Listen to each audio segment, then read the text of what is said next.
Radhe Radhe friends and welcome back to my YouTube channel. तो friends आज मेरा एग्ज़ाम था एसएससी सीजीएल का और जो मेरा सेंटर था वो रुड़की में था आरसीपी कॉलेज में। और ये जो व्यू है मेरा जब एग्ज़ाम हो गया था तो जब मैं उधर से वापस रिटर्न अपने घर जा रही थी तब का ये व्यू है। तो जैसे कि आप देख सकते हो यहाँ पर, और अभी मैं रास्ते पर थी और अभी आएगा आगे टोल प्लाजा रुड़की का। तो वो देख रहे हो आप सामने, ये रुड़की का टोल प्लाजा है और ये जो रोड है वो सीधा देहरादून जाता है। तो यहाँ से फिर मैं आ रही थी उधर से। और सुबह क्या हुआ ना, जब हम रेडी तो हो गए थे लेकिन मुझे लगा पास में ही होगा, बट जब हम घर से निकले और मुझे पता चला कि अभी बहुत टाइम लग जाएगा, अभी और दूर है मेरा सेंटर। तो फिर फटाफट से मेरा भाई मेरे साथ गया था तो फटाफट से गाड़ी की स्पीड बढ़ाई। फिर खैर हम ठीक टाइम पे पहुंच गए थे, लगभग 10 मिनट पहले ही मैं एग्जाम सेंटर पे पहुंच गई थी। और एग्जाम में जैसे कि न्यूज़ में दिखा रहे थे ऐसा तो कुछ नहीं हुआ। मेरा जो एग्जाम था वो काफ़ी अच्छे से हो गया था। और उधर से जब मैं आ रही थी ना तो हमारे यहाँ दो नहर लगती है, मतलब ये नदी है। तो देख सकते हो आप, एक इससे पहले वाली थी और एक ये अभी थी, ये धनौरी की थी। और फाइनली फ्रेंड्स अभी तो मैं घर पर आ गई थी।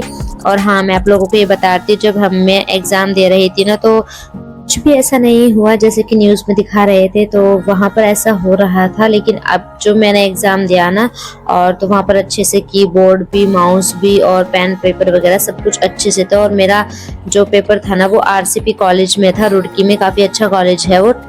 तो फ्रेंड्स अगर मैं पेपर की बात करूँ तो सबसे पहला ए पार्ट था हमारा, वो रीजनिंग का था, जीके, मैथ और लास्ट में था इंग्लिश।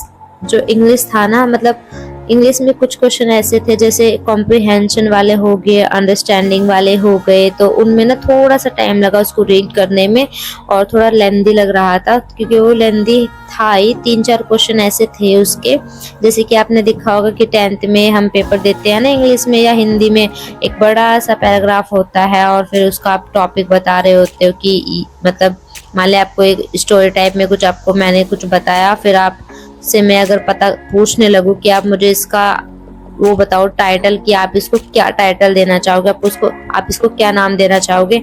तो कुछ ऐसा ऐसा था वो। तो जैसे कि मैंने देखा और मेरा पेपर था। तो फ्रेंड्स इस प्रकार से पेपर था। और कुछ क्वेश्चंस थे जो बहुत ज़्यादा अलग से थे, टफ से लगे मुझे, मतलब ऐसा नहीं कि वो मेरे लिए थे, वो सबके लिए थे, तो सभी के साथ ऐसा हुआ होगा। और कुछ क्वेश्चन इजी भी थे रीजनिंग के, और भी अच्छा, मतलब सच बताओ तो मुझे तो काफ़ी अच्छा लगा, कंफर्टेबल था सब कुछ, कोई भी ऐसी प्रॉब्लम नहीं। टेक्निकल इशू अगर मैं आपसे बात करूँ इस टॉपिक पर तो ऐसा कुछ भी नहीं हुआ, काफ़ी स्मूथ और अच्छे तरीके से मेरा पेपर हो गया था।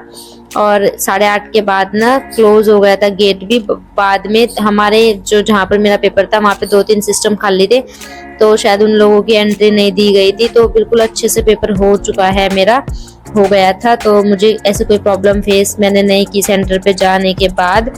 तो आई होप आप लोगों के पेपर भी ऐसे अच्छे से ही गए होंगे। हाँ, कुछ सेंटर पे ऐसा होगा जहाँ पे प्रॉब्लम हुई होगी, तो वो हम देख लेंगे कि क्या हुआ है उन बच्चों के साथ। तो मेरा तो ऐसा नहीं था।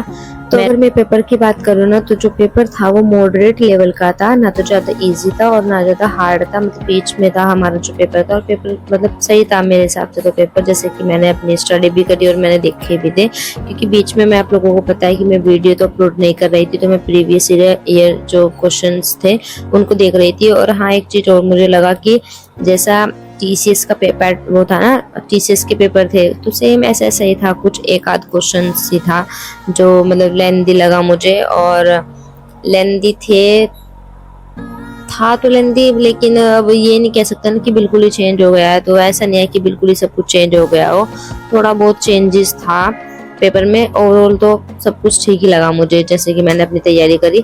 और फ्रेंड्स उसके बाद ना, वैसा आप लोग मुझे बता सकते हो कमेंट करके कि आपका पेपर आप लोगों का सभी का पेपर कैसा गया है।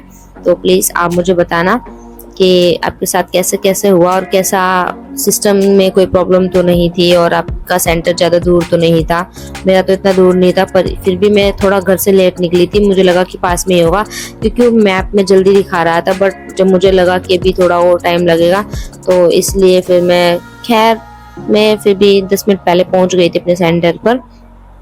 एंड फ्रेंड्स उसके बाद में मैं घर आ गई।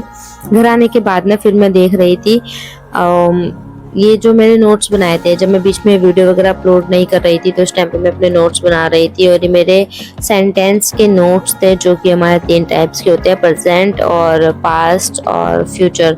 तो उनके अंदर भी आपको पता है जैसे कि इंडेफिनिट कॉन्टिन्यूअस हो गए, परफेक्ट हो गए, परफेक्ट कॉन्टिन्यूअस हो गए, प्रेजेंट के 4 हो गए, फिर पास्ट के 4 हो गए, फ्यूचर के 4 हो गए। तो वही यहाँ पे मैं देख रही थी। और ये तो मैंने नोट्स बनाए थे ना, उसके बाद मैंने इनका एनालिसिस भी यहीं कर रखा था इसी वाली नोटबुक में कि इसमें डिफरेंस क्या है। और ये नहीं है कि मैं चलो सेंटेंस बना रही हूँ, नहीं, ये मैं इसलिए जरूरी थे क्योंकि एक्टिव पैसिव में यूज होते हैं। क्योंकि हमें पता होना चाहिए जब हम एक्टिव से पैसिव में जाते हैं, क्योंकि आप लोगों को सभी को ये पता है कि जो एक्टिव होते हैं ना सेंटेंसेस, वो तो जो हमारे सिंपल वाले सेंटेंसेस होते हैं वही हमारे एक्टिव सेंटेंसेस होते हैं। और उसको जब हम पैसिव में कन्वर्ट कर रहे होते हैं तो उसमें कुछ चेंजेस होते हैं। हालांकि उसमें जो रूल जो मतलब हमेशा जो रूल अप्लाई होते हैं वो आप लोगों को सभी को पता होगा कि जो सब्जेक्ट होता है ना, सब्जेक्ट का तो ऑब्जेक्ट बनना होता है और ऑब्जेक्ट का सब्जेक्ट बनना होता है। और हाँ, इसमें हमेशा याद रखना होता है कि जो हमारा पैसिव होती है ना, जो हम उनको सेंटेंस को कन्वर्ट कर रहे होते हैं तो उसमें वर्ब की थर्ड फॉर्म यूज होती है हमेशा। और हमेशा सब्जेक्ट का ऑब्जेक्ट बनेगा, ऑब्जेक्ट का सब्जेक्ट बनेगा, मतलब कन्वर्ट हो जाएगा और वर्ब की थर्ड फॉर्म आएगी। और जो वर्ब की थर्ड फॉर्म आती है ना, उसके मतलब बाय का इस्तेमाल हमेशा होगा इसमें, बी वाई बाय, के द्वारा हुआ गया है काम, हिंदी में ऐसा कुछ सेंस निकलता है इसका। और बाकी इसमें ना हेल्पिंग वर्ब में चेंजेस आते हैं कि अगर मतलब प्रेजेंट इंडेफिनिट है तो कौन सी हेल्पिंग वर्ब यूज होगी। तो वही था मैं यहाँ पर देख रही थी। और 8 सेंटेंसेस होते हैं जिनकी एक्टिव से पैसिव बनती है, 4 की नहीं बनती है। एक तो परफेक्ट वाले हो गए तीनों ही, चाहे अगर मैं बात करूँ प्रेजेंट परफेक्ट की, उसका भी नहीं बनेगा, पास्ट परफेक्ट की भी नहीं बनेगी, फ्यूचर परफेक्ट की भी नहीं बनेगी और फ्यूचर कॉन्टिन्यूस की भी नहीं बनती है। तो ये 4 तो हमारे वैसे ही मैं एलिमिनेट कर दूंगी, उनको हटा दूंगी, ठीक है। बाकी बचे हुए 8 है, उनकी हेल्पिंग वर्ब हमें यूज पता होनी चाहिए कि कहाँ पे कौन कौन सी यूज होंगी। अगर मैं ओवरऑल बात करूँ तो मैंने यहाँ पे नोट्स बनाए हुए थे अपने। और तो फ्रेंड्स ये थे मेरे नोट्स कुछ इस प्रकार से। बाकी आप लोग मुझे कमेंट करके बता सकते हो कि आप लोगों की राय कैसी थी और कैसा आप लोगों का पेपर हुआ। तो मिलते हैं फिर आने वाली वीडियोस में, तब तक के लिए bye bye and take care. अपनी अच्छे से पढ़ाई करते रहे, मैं भी बहुत अच्छे से कोशिश कर रही हूँ कि मैं भी अपना कंटिन्यू रहूँ। तो मिलते हैं नेक्स्ट वीडियो में।